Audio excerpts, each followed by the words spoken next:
మా latest videos కోసం మా ఈ తెలుగు న్యూస్ ఛానల్ సబ్స్క్రైబ్ చేసి గంట సింబల్ యాక్టివేట్ చేసుకోండి. రేపు వినాయక చవితి ముందు రోజు శుక్రవారం. ఇది ఎంతో పవిత్రమైన రోజు.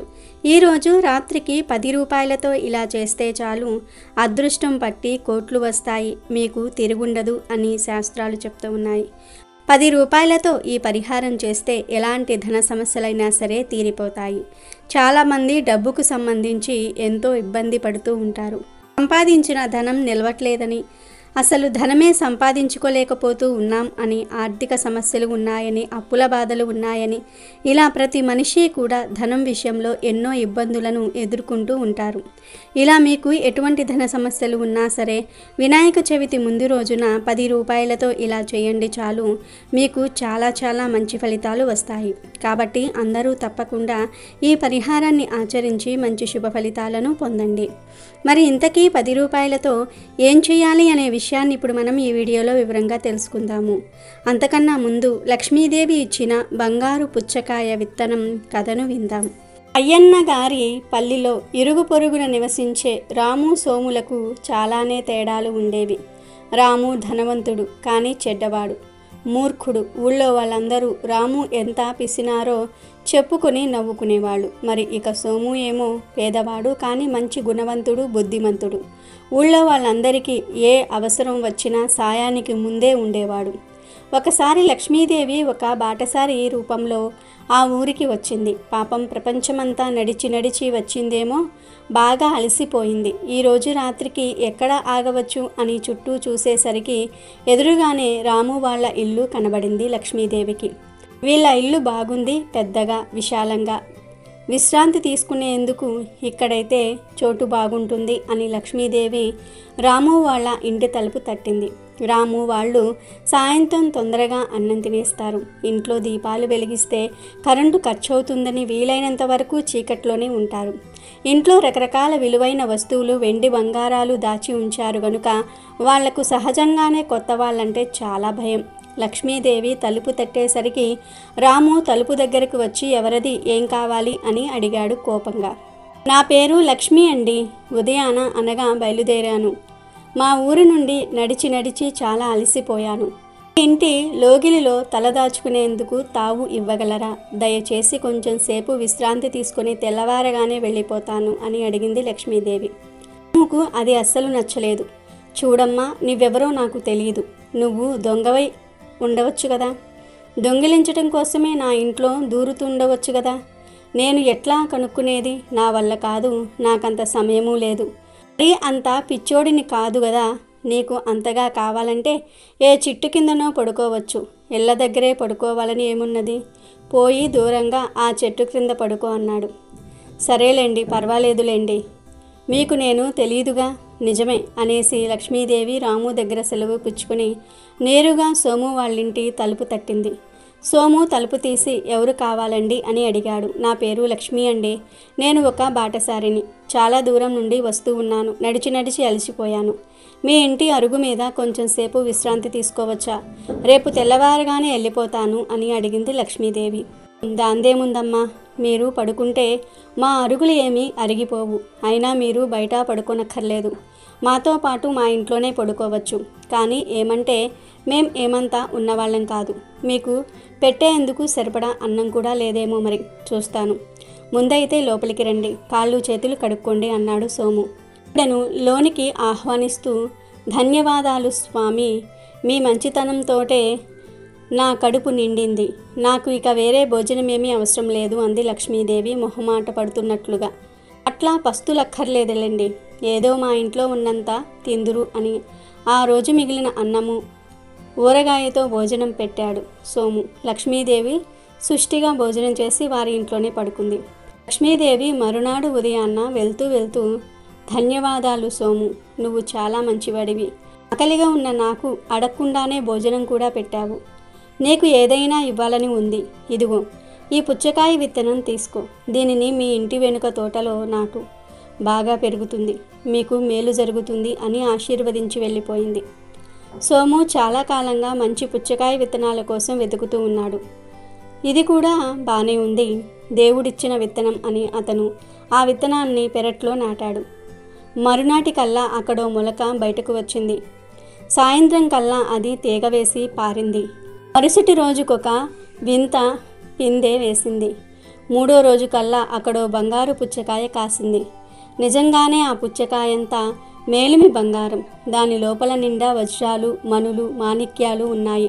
సోముకు చాలా సంతోషం వేసింది. అతను వాటిని వెలకట్టేందుకు పట్నంలో ఉన్న వ్యాపారి దగ్గరకు తీసుకువెళ్ళాడు. ఒక్కొక్క మణి లక్షలాది రూపాయలు చేస్తుంది. వాటిల్లో నుంచి సోమయ్య కేవలం ఒక చిన్న వజ్రాన్ని మటుకు అమ్మి మిగతావి పట్టుకుని సంతోషంగా ఇంటికి వచ్చాడు. ఆలోగా అతని పెరట్లోని పుచ్చకాయ మొక్క మరొక పిందె వేసింది. అయితే ఈ సంగతి ఎలా తెలిసిందో రాముకి తెలిసిపోయింది. అయ్యో, ఆ బాటసారి స్త్రీని నేనే ఇంట్లోకి పిలుచుకొని ఉంటే ఎంత బాగుండేది. ఇవన్నీ పూర్తిగా నావే అగును కదా అని అతనికి ఎక్కడలేని ఏడుపు వచ్చింది. ఏమైనా గాని ఈ పుచ్చకాయలకు అసలు హక్కుదారుణ్ణి నేనే, సోమయ్య కాదు అని అతను రాత్రికి రాత్రి సోమయ్య ఇంట్లో దూరి తీగకు ఉన్న పుచ్చకాయను దొంగతనంగా తీసుకుపోయాడు. కానీ మరునాడు ఉదయానికి చూస్తే అది కాస్త కుళ్ళిపోయి ఉన్నది. ఇప్పుడు నిరాశగా చూస్తున్న రాముతో పుచ్చకాయ, నువ్వు చాలా చెడ్డవాడివి రాము. ఇతరులకు ఉపయోగపడే పని ఏదీ చేయటం నీకు అస్సలు ఇష్టం లేదు. ఎవరినైనా నీ ఇంటి అడుగు మీద పడుకోనిస్తే నీదేం పోతుంది అన్నది. ఇక అప్పటి నుంచి రాము ప్రవర్తనలో మార్పు వచ్చింది. అందరికీ సాయం చేయటం మొదలుపెట్టాడు. సోము ధనవంతుడిగా మారి సంతోషంగా జీవించాడు. ఇక వీడియోలోకి వస్తే వినాయక చవితి ముందు రోజుకు కూడా ఎంతో ప్రాధాన్యత ఉంది. వినాయక చవితి ముందు రోజున సాధారణంగా అందరూ ఇంటిని శుభ్రం చేసుకుంటారు. బూజులు దులుపుకుంటూ ఉంటారు. ఇంట్లో సామాన్లు కడుక్కుంటూ ఉంటారు. పూజ గదిని, ఇంటిని శుభ్రం చేసుకుంటూ ఉంటారు. కానీ ఈసారి వినాయక చవితి ముందు రోజు శుక్రవారం వచ్చింది కనుక ఈరోజు క్లీనింగ్ చేయకూడదు. ఇంటిని కానీ పూజ గదిని కానీ ఈరోజు శుభ్రం చేసుకోకూడదు. అంతకన్నా ముందే క్లీన్ చేసుకోవాలి. ఇక ఎవరైతే ధనానికి సంబంధించిన సమస్యలతో బాధపడుతూ ఉన్నారో వారు వినాయక చవితికి ముందు రోజున చక్కగా ఒక 10 రూపాయల నోటుతో చిన్న పరిహారం చేస్తే చాలు, కష్టాలన్నీ కూడా పోతాయి. మీ జీవితం అద్భుతంగా మారిపోతుంది. మీరు పెద్దగా ఖర్చు చేయవలసిన అవసరం కూడా లేదు. జస్ట్ ఒక 10 రూపాయల కాగితం ఉంటే చాలు, మీకు ఇంకేమీ అవసరం లేదు. ఏమీ లేదు, ఈరోజు రాత్రిపూట ఒక 10 రూపాయల కాగితాన్ని తీసుకోండి. నలిగిపోయినది, చిరిగిపోయినది కాకుండా మంచిగా ఉన్న ఒక 10 రూపాయల కాగితం తీసుకోండి. తర్వాత ఆ నోటును మీ కుడి చేతిలో పట్టుకొని ఒక్కసారి ఇల్లంతా తిరగండి. అన్ని గదుల్లో తిరిగిన తర్వాత మీరు పడుకునే మంచం దిండు కింద ఈ నోటుని పెట్టండి. పెట్టే ముందు మీ కోరికను ఒక్కసారి ఆ నోటుతో చెప్పుకోండి. నాకు ధన సమస్యలు ఉన్నాయి, ఆ సమస్యలు పోవాలని ఈ పరిహారం చేస్తూ ఉన్నాను. ఈ పరిహారం ఫలించేలాగా చూడు దేవుడా అని మనసులో కోరికను చెప్పుకోండి. తర్వాత ఈ నోటును తీసుకుని వెళ్ళి దిండు కింద పెట్టుకొని పడుకోండి. మళ్ళీ మీరు మరునాడు ఉదయం నిద్రలేచి రెడీ అయ్యి మీ దిండు కింద పెట్టిన 10 రూపాయల నోటును తీయండి. తర్వాత ఈ 10 రూపాయల నోటును మీకు మార్గమధ్యలో కనిపించే బిచ్చగాళ్లకు కానీ, అడుక్కునే వాళ్లకు కానీ, పేదవాళ్లకు కానీ ఇచ్చేయండి. 10 రూపాయల నోటుతో ఈ చిన్న పరిహారం చేస్తే చాలా మంచి ఫలితాలు కలుగుతాయి. కానీ ఈ పరిహారాన్ని ఒకరోజు చేసి వదిలివేయకుండా ఈ రోజు మొదలుపెట్టి వరుసగా 40 రోజులు చేస్తే చాలా మంచి రిజల్ట్ అయితే మాత్రం వస్తుంది. అందరూ కూడా వినాయక చవితి ముందు రోజున ఈ పరిహారం చేసి శుభ ఫలితాలను పొందండి. ఆడవాళ్ళు శుక్రవారం రోజు చేయకూడని పనులు ఏమిటో, ఆ పనులు చేయటం వలన ఎలాంటి ఫలితాలు కలుగుతాయో ఈరోజు మనం ఈ వీడియోలో తెలుసుకుందాము. కొంతమంది వారికి ఉన్న ఆచారం ప్రకారం లేదా ప్రాంతాల వారికి ఆ రోజున ఆ పని చేయాలి, ఆ రోజు ఆ పని చేయకూడదు అని అంటూ ఉంటారు. పెద్దవారు ఇంట్లో ఉంటే వారు ఏ రోజు ఎలాంటి పనులు చేయాలి అనే విషయాలను చెప్తూ ఉంటారు. అసలు ఏ రోజు ఎలాంటి పనులు చేయాలో అనే వాటికి కొన్ని నియమాలు అనేవి ఉన్నాయి. కొంతమంది అవి తెలియక ఆ పనులను చేసి ఇబ్బందులను పడుతూ ఉంటారు. ఆ ఇబ్బందుల సమస్యల వలన ఒకదాని తర్వాత ఒకటి సమస్యలు ఎదురవుతూనే ఉంటాయి. వీటన్నిటికీ కారణం మనం చేసే పనులు మాత్రమే. మరి శుక్రవారం రోజు కొన్ని పనులను చేయకూడదని శాస్త్రాలు చెప్తూ ఉన్నాయి. శుక్రవారం రోజు మనకు తెలియకుండానే చేసే పనుల వలన ఇబ్బందులను ఎదుర్కోవలసి వస్తుంది. ఆడవారు శుక్రవారం రోజున తెలియక కొంతమంది బూజులను దులుపుతూ ఉంటారు. కానీ శుక్రవారం రోజు బూజును శుభ్రం చేయకూడదు. అలా చేయటం వలన మీ ఇంటి నుండి లక్ష్మి బయటకు వెళ్ళిపోతుంది. చాలామంది శుక్రవారం ఇల్లు తుడిచేటప్పుడు గుమ్మాల వద్ద లేదా కిటికీల వద్ద బూజు కనిపిస్తూ ఉంటుంది.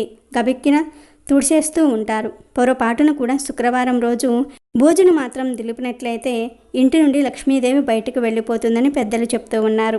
లక్ష్మి బయటకు వెళ్ళటం వలన దరిద్ర దేవత మీ ఇంట్లోకి అడుగు పెడుతుంది. దీని వలన మీరు అనేక కష్టాలను, సమస్యలను ఎదుర్కోవలసి వస్తుంది. అలాగే కొంతమంది శుక్రవారం రోజు పూజ గదిని శుభ్రం చేస్తూ ఉంటారు. మీ ఇంట్లో ఉన్న చెత్తనంతా కూడా, అంటే పాత సామాన్లను, పాత బట్టలను ఇస్తూ ఉంటారు. కానీ అలా చేయకూడదు. శుక్రవారం రోజు చేతికి ఉన్న గాజులను తీయకూడదు. గాజులు కూడా పగలకుండా ఉండేలాగా జాగ్రత్తగా చూసుకోవాలి. గాజులు సౌభాగ్యానికి గుర్తు. అటువంటి గాజులను శుక్రవారం రోజు తీయటం వలన మీకు మీ వైవాహిక జీవితంలో ఇబ్బందులు అనేవి వస్తూ ఉంటాయి. భార్యాభర్తల మధ్య గొడవలు జరుగుతూ ఉంటాయి. మీ భర్త చేసే వ్యాపారాలలో నష్టాలు ఏర్పడుతూ ఉంటాయి. దీని వలన ధన సమస్యలను ఎదుర్కోవలసి వస్తుంది. కాబట్టి శుక్రవారం రోజు మీ చేతికి ఉన్న గాజును తీయకుండా ఉండటం వలన మీ భర్త ఆయురారోగ్యాలతో ఆనందంగా జీవిస్తాడు. మహిళలు ముఖ్యంగా గాజులను ధరించేటప్పుడు ఎరుపు లేదా పచ్చరంగు మట్టి గాజులను ధరించటం వలన మీకు సౌభాగ్యం లభిస్తుంది. దీనితో మీరు ఆనందంగా ఉంటారు. అలాగే శుక్రవారం రోజు పసుపు, కుంకుమ డబ్బాలను ఖాళీ చేయకూడదు. కొన్నిసార్లు అవి మన చేతిలో నుండి జారి కింద పడిపోతూ ఉంటాయి. ముఖ్యంగా శుక్రవారం రోజు అలా జారకుండా చూసుకోవాలి. అలా పసుపు, కుంకుమలు కింద పడటం వలన మీకు ఏదో ఒక సమస్య రాబోతూ ఉన్నదని అర్థం చేసుకోవాలి. కాబట్టి పసుపు, కుంకుమల విషయంలో జాగ్రత్తను పాటించాలి. పువ్వులను కొంతమంది పారేస్తూ ఉంటారు. అంటే గుమ్మాలకు తోరణంగా కట్టిన పువ్వులను లేదా దేవుణ్ణి పూజించిన పువ్వులను శుక్రవారం రోజు తీయకూడదు. ఇలా చేయటం వలన మీరు అనేక సమస్యలను ఎదుర్కొంటారు. కాబట్టి శుక్రవారం పువ్వులను విసిరివేయటం, పారేయటం వంటి పనులను చేయకూడదు. బుధవారం, గురు, శుక్రవారాలలో అమ్మవారికి లేదా వినాయకుడిని పూజించిన వారు లేదా ఏదైనా ఒక పూజను చేసుకున్న వారు శుక్రవారం రోజు పూజ చేసిన పటాన్ని కదపకూడదు. ఇలా చేయటం వలన లక్ష్మీ అనుగ్రహం మీ మీద నుండి తొలగిపోతుంది. లక్ష్మీ అనుగ్రహం లేకపోతే అనేక కష్టాలను ఎదుర్కోవాల్సి వస్తుంది. అలాగే కొంతమంది వివాహం జరిగిన అమ్మాయిలను పుట్టింటి నుండి అత్తవారింటికి శుక్రవారం రోజు పంపిస్తూ ఉంటారు. ఇలా శుక్రవారం రోజు ఆడపిల్లను ఇంటి నుండి బయటకు పంపివేయటం వలన లక్ష్మీదేవి కూడా ఇంటి నుండి బయటకు వెళ్ళిపోతుంది. ఏదో అర్జెంటు పని ఉందని కొంతమంది అలా శుక్రవారం రోజున వెళ్ళిపోతూ ఉంటారు. కానీ అలా వెళ్ళకూడదని శాస్త్రాలు కూడా చెప్తూ ఉన్నాయి. శుక్రవారం లక్ష్మీప్రదమైన రోజు. శుక్రవారం అంటే లక్ష్మీదేవికి చాలా ప్రీతికరం. కాబట్టి శుక్రవారం రోజు కూడా ఆడవారు తలంటు స్నానాన్ని చేయకూడదు. శుక్రవారం రోజు తల స్నానాన్ని చేయటం వలన లక్ష్మీదేవి మీ ఇంటి నుండి బయటికి వెళ్ళిపోతుంది. శుక్రవారం తలస్నానాన్ని చేయటం వలన లక్ష్మీదేవికి శిరోభారం అంటే తల భారం కలిగి ఇంట్లో నుండి బయటకు వెళ్ళిపోతుంది. లక్ష్మి అంటే ధనాన్ని వృద్ధి చేసేది. అటువంటి లక్ష్మిని పెంచుకోవడానికి ప్రయత్నించాలి కానీ తగ్గించుకుంటాకి కాదు. అంటే శుక్రవారం రోజు ఇలాంటి పనులు చేయటం వలన మీ ఇంట్లో ఉన్న అభివృద్ధి, సంపద అనేవి లక్ష్మీదేవితో పాటు బయటకు వెళ్ళిపోతాయి. ఇలా చేయటం వలన అనేక సమస్యలు అనేవి ఎదురవుతూ ఉంటాయి. మామూలుగా మనకు వారాలు 7 రోజులు. దీనిలో ఒక్కొక్క రోజుకు ఒక్కొక్క అధిపతి అనేవాడు ఉంటాడు. గ్రహాల రీత్యా ఉంటూ ఉంటాయి. అలాగే శుక్రవారానికి శుక్రుడు అధిపతి. కాబట్టి శుక్రవారం రోజు శుక్రుడిని పూజించుకోవాలి లేదా ఇంట్లోకి ఏమైనా తెచ్చుకోవాలి. పూజిస్తే పూజ అనేది అభివృద్ధి చెందుతుంది. అలాగే ఇంట్లోకి ఏవైనా వస్తువులు తెచ్చుకుంటే అది అభివృద్ధి చెందుతుంది. కాబట్టి శుక్రవారం రోజు ఇంట్లో నుండి ఏదైనా బయటకు పడేసినా, ఎవరైనా ఇచ్చినా, ఎవరు ఏదైనా ఇచ్చినా అవి ఇంట్లో నుండి ఎప్పుడూ కూడా చూసినా బయటకు పోతూనే ఉంటాయి. అంటే మీరు శుక్రవారం రోజు ధనాన్ని ఎవరికైనా ఇచ్చినా లేదా ఇప్పుడు మనం చెప్పుకున్న విధంగా తలస్నానం చేయటం వలన లక్ష్మి బయటకు వెళ్ళిపోతుంది అంటున్నారు పెద్దలు. అలా కాకుండా శుక్రవారం రోజు ఏదైనా మంచి వస్తువుని ఇంటికి తెచ్చుకుంటే అది ఇంట్లో ఎప్పుడూ స్థిరంగా ఉంటుంది. కాబట్టి శుక్రవారం రోజు ఇలాంటి పనులను చేయకూడదు. ఇది మన పూర్వీకుల నుండి వస్తున్న ఆచారమే. పూర్వం మన వాళ్ళు ఈ పద్ధతులను అనుసరించి మంచి ఫలితాలను పొందటం వలన అది మనకు ఆచారంగా మారింది. అలాగే శుక్రవారం రోజు జుట్టును కత్తిరించటం, గోళ్లు కత్తిరించుకోవటం వంటి పనులు చేయకూడదు. మగవారు క్షవరాన్ని శుక్రవారం, మంగళవారం రోజులలో చేయించుకోకూడదు. ఇలా చేయటం వలన మీకు ఇబ్బందులు వస్తాయి. గోళ్లు కట్ చేసినప్పుడు గోళ్లు ఎక్కడైనా సరే ఇంట్లో పడిపోతూ ఉంటాయి. దీని వలన లక్ష్మీదేవికి కోపం వచ్చి ఇంట్లో నుండి బయటకు వెళ్ళిపోతుంది. కొంతమందికి శుక్రవారం ఇలాంటి పనులు చేయటం వలన చెడు జరుగుతుందా అనే అనుమానాలు ఉంటూ ఉంటాయి. అలాంటి అనుమానాలను పెట్టుకోకూడదు. ఎందుకంటే ఇది మన పూర్వీకుల నుండి వచ్చిన ఆచారం కాబట్టి. శుక్రవారం రోజు ఇలాంటి పనులను చేయకూడదు. ఒకవేళ శుక్రవారం రోజు చేయవలసి వస్తే శుక్రవారం ముందు రోజు అంటే గురువారం రోజే మీ పనులను చేసుకోవాలి. ఇలా చేయటం వలన మంచి ఫలితాలను పొందుకుంటారు. అంతేకాకుండా లక్ష్మీదేవి అనుగ్రహాన్ని మీరు పొందుతారు. దీనివలన మీరు కుటుంబంతో ఆనందంగా అష్టైశ్వర్యాలతో జీవిస్తారు. అలాగే శుక్రవారం రోజు చీపుర్లను కొనడం కానీ ఉన్న పాత చీపుర్లను బయట పాడవేయటం కానీ చేయకూడదు. శుక్రవారం రోజు ఆడవారు డబ్బులను ఎవ్వరికీ అప్పుగా ఇవ్వకూడదు. కానీ శుక్రవారం రోజు మీ ఇంట్లోకి ధనం అనేది రావచ్చు. శుక్రవారం రోజు ధనాన్ని ఇవ్వటం వలన లక్ష్మీదేవి ఇంట్లో నుండి బయటకు వెళ్ళిపోతుంది. అలాగే కొంతమంది ఇళ్లల్లో పని మనుషులు ఉంటూ ఉంటారు. వారికి శుక్రవారం రోజు డబ్బులను ఇవ్వవచ్చు. ఎందుకంటే మీరు పని చేయించుకున్నారు కాబట్టి శుక్రవారం రోజు డబ్బులను ఇవ్వచ్చు. కాను వట్టిగా కానీ అప్పుగా కానీ డబ్బులను శుక్రవారం రోజున ఇవ్వకూడదు. అలాగే శుక్రవారం రోజు పువ్వులను పండ్లను దానంగా ఇవ్వటం వలన మీకు మంచి జరుగుతుంది. శుక్రవారం రోజు ఏదైనా మీ ఇంటికి వచ్చినట్లయితే వారికి బొట్టు పెట్టి తాంబూలాన్ని ఇవ్వాలి. అంటే శుక్రవారం రోజు ఎవరైనా ఒక పెళ్ళైన ముత్తైదు మీ ఇంటికి వస్తే వారికి బొట్టు పెట్టి తాంబూలాన్ని ఇవ్వాలని మన పెద్దలు చెప్తూ ఉంటారు. ఇది మన అందరికీ తెలిసిన విషయమే. ఇలా ఇవ్వటం వలన సాక్షాత్తు లక్ష్మీదేవికే బొట్టు పెట్టి తాంబూలాన్ని ఇచ్చినట్లుగా మన శాస్త్రాలు చెప్తూ ఉన్నాయి. శుక్రవారం రోజు మీ ఇంటికి ఎవరైనా అతిథులు వచ్చినప్పుడు వారికి లక్ష్మీ స్వరూపంగా భావించి వారికి సేవలు చేయటం వలన లక్ష్మీ అనుగ్రహాన్ని మీరు పొందుకుంటారు. అంతేగాని ఉచితంగా శుక్రవారం రోజు ధనాన్ని ఖర్చు పెట్టడం వలన మీకు సమస్యలు ఎదురవుతాయి. కాబట్టి మీరు కూడా శుక్రవారం రోజు ఇటువంటి చిన్న చిన్న పొరపాట్లను చేస్తూ ఉన్నట్లయితే ఈ రోజు నుండి మానేవేయటం వలన మంచి ఫలితాలు పొందటమే కాకుండా లక్ష్మి మీ ఇంట్లో అడుగుపెట్టి మీ ఇంట్లో సిరుల వర్షాన్ని కురిపిస్తుంది.